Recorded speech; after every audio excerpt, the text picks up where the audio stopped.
ზელენსკი ნეგატიურ კონტექსტში მე პირადად არასდროს მიხსენებია. ერევნიდან თბილისში დაბრუნებული ირაკლი კობახიძე ტონს ცვლის და რეალობის გადაწერას ცდილობს. პრემიერ-მინისტრი დღეს გვიმტკიცებს, რომ მისი პერსონალური სამიზნე ვოლოდიმირ ზელენსკი არასდროს ყოფილა. ზელენსკი არის იმ ქვეყნის პრეზიდენტი, რომელიც არის დღეს ომის მდგომარეობაში და ეს ქვეყანა არის ჩვენი მეგობარი ქვეყანა. აქედან გამომდინარე, მე ყოველთვის უფრთხილდებოდი ჩემს სიტყვებს კონკრეტულად პრეზიდენტთან, ბატონ ზელენსკისთან დაკავშირებით. ეს ერთი. ზელენსკი უკრაინის ხელისუფლებაზე ბევრი გითხრა. პრობლემები რაც იყო, არსად წასულა. ამ მანევრით ოცნების ლიდერი კიევთან ურთიერთობის სუფთა ფურცლიდან დაწყებას ცდილობს, თუმცა არქივს კობახიძე ვერ წაშლის. მისთვის გასახსენებელი ბევრი განცხადებაა, სადაც ის მტრად აცხადებს მთავრობას, რომლის ლიდერიც ვოლოდიმირ ზელენსკია. არის პირდაპირი სურვილი, გამოხატული სურვილი უკრაინის ხელისუფლების მხრიდან, რომ საქართველო გახდეს მეორე ფრონტი. უკრაინის ხელისუფლება წლების მანძილზე ინახავდა კრიმინალ სააგაშვილს თავის ქვეყანაში და დღემდე ისინი ინახავენ 10-მდე გამოჩენილ კრიმინალს. იგივე სააგაშვილი არის რეფორმების საბჭოს მოქმედი ხელმძღვანელი ან ადიეშვილი რო არის გენპროკურორის მრჩეველი ან რო დაწინაურდა ლორდ კიფანიძე კონტრდაზვერის სამსახურის ხელმძღვანელის მოადგილედ. რა თქმა უნდა, ეს ყველაფერი სამწუხაროდ უკავშირდება უკრაინის ხელისუფლებას. ვიდრე რამეზე ისაუბრებენ უკრაინის ხელისუფლების წარმომადგენლები, მანამდე საკუთარი ცოდვები, წარსული ცოდვები მოინანიონ, გარედან დანიშნეს უკრაინის ხელისუფლება ჯერ ერთხელ მერე მეორედ და საბოლოო ჯამში ვინც დანიშნა გარედან ხელისუფლება იმას პასუხისმგებლობა აღარ აუღია იმ მოვლენებზე, რომლებიც შემდეგ განვითარდა უკრაინაში. უკრაინა როგორც მეორე ფრონტის ინიციატორი და კრიმინალების თავშესაფარი. ამ ნარატივით ქართული ოცნება უკვე წლებია კიევს უპირისპირდება.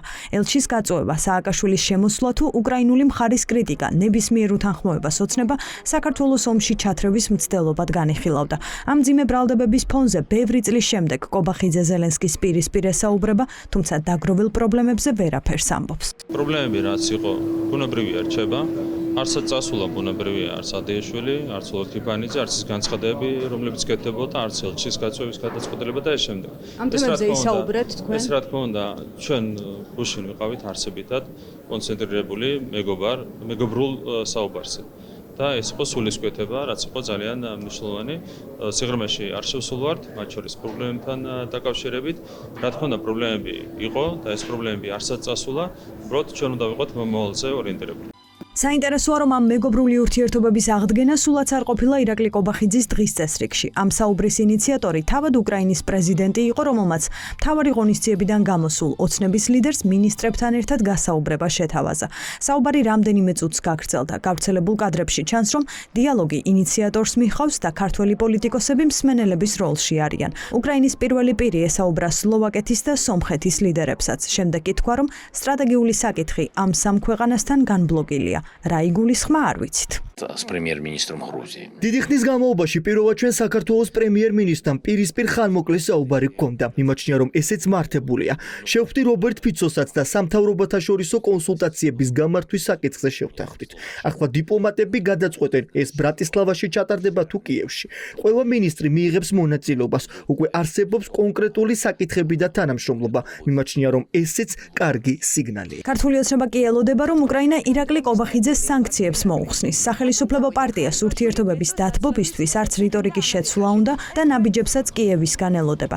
ეს ეთყობა შალვა პაპუაშვილს, რომელიც დღესაც ისე აკრიტიკებს ზელენსკის როგორც მანამდე. თუ კობახიძე პერსონალური თავდასხმისგან თავს იკავებდა, პარლამენტის თავმჯდომარე უკან არიხევს. პრეზიდენტმა ზელენსკიმ პირდაპირ მოითხოვა, რომ საქართველოს ხელისუფლებას მებრძოლები დაეორგანიზებინა და გაიშვა უკრაინაში.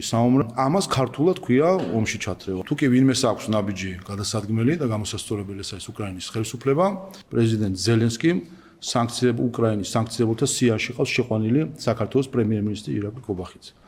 და მოუწია მისვლა ირაკლი კობახიძესთან და მასთან საუბარი. ასე რომ ფიქრობ, რომ ეს თავად მეტყოლებს იმაზე, თუ რამდენად მცდარი იყო უკრაინის ხელისუფლების პოლიტიკა ქართული ხალხის მიმართ. რა მოხდება ამის შემდეგ და რამდენად მართალია უკრაინასთან საქართველოს ხელისუფლება? ომის დაწყების დღიდან დღემდე ივანიშვილის პარტია არამხოლოდ კიევის პოლიტიკას იწუნებს, არამედ მისი ომში წარმატებაც ეეჭვება. უფრო მეტიც, ქართულმა ოცნებამ უკრაინის დანგრეული ქალაქების ტრაგედია საარჩევნო ინსტრუმენტად აქცია და საკუთარი მშვიდობის პოლიტიკის სადემონსტრაციოდ ბანერებზე გამოიყენა. არაერთხელ უსაყვედურეს ოცნებიდან უკრაინის ხელისუფლებას ომის თავიდან ვერ არიდების გამოც. ჯერ შეუძლებელია თქვა თუ ვინმე თუ იქნება ამ ომის გამარჯვებული, თუმცა უკვე დანამდვილებით შეიძლება თქვა, რომ ამ ომს ნამდვილად ყავს ორი დამარცხებული, ეს არის უკრაინა და ევროკავშირი. არც ზელენსკი და მისი მოადგილეები და რა ვიცი ვინც არიან, არც ზელენსკი, არც ბრიუსელი არ იმსახურებს ჩვენ მხარდაჭერას. ეს არიან უმადური ხალხი, რომელმაც ჩვენს ქართველი ხალხის მხარდაჭერას უპასუხეს შეგახსენებთ ზელენსკიმ, სად იყო ბრიტანეთი და ესე ზელენსკი რომ სანქციები დაუწესა საქართველოს მთავრობის წარმომადგენლებს. ვინც ჩამოიყვანა სააკაშვილი აქ და ეს ჩამოიყვანა უკრაინის ხელისუფლებამ, დღეს ტაშს რო უკრავთ პრეზიდენტ ზელენსკის, მან ჩამოგვიყვანა სააკაშვილი აქ იმისთვის რომ ეს ქვეყანა აერია, ეს არის თქვენი ზელენსკი. იქნება თუ არა სუფთაფურცელი მორალური თუ დიპლომატიური ხაზების გადაკვეთის შემდეგ. ოპოზიცია ოცნების სიყალბეზე საუბრობს, თუმცა ურთიერთობების განახლებას მიესალმება. მიუხედავად იმისა, რა ვითარებაც არის შექმნილი, ჩვენ ხო საბოლოო ჯამში უნდა ვიფიქროთ საქართველოზე, უკრაინაზე, ჩვენ ქვეყნებს შორის ურთიერთობაზე. ამიტომ მე ვფიქრობ, რომ კარგია რომ შეხვდა ზელენსკი ობახიძის. ეს არის ჩემი შეფასება. ვინც არ უნდა იყოს შემდეგი ხელისუფლება, დღესვე თუ დაიწყება ურთიერთობების გარკვეულწილად გაუმჯობესება უკრაინელებს, უკრაინულ სახელმწიფოსა და ქართულ ხალხს შორის, რომელიც გააფუჭა ქართულმა ოცნებამ ბოლომდე, ჩემთვის რა თქმა უნდა ეს სასურველია. ფაქტი ერთია, რომ ორი ქვეყნის პირველ პირს შორის რამდენიმე წლიანი პაუზის შემდეგ საუბარი შედგა და მას როგორც ჩანს გაგრძელებაც ექნება. ეს თქვა უკრაინის პრეზიდენტმა და სავარაუდოა, რომ ოცნების ლიდერის რიტორიკის ცვლილების შემდეგ კონკრეტული სიახლეებიც იქნება.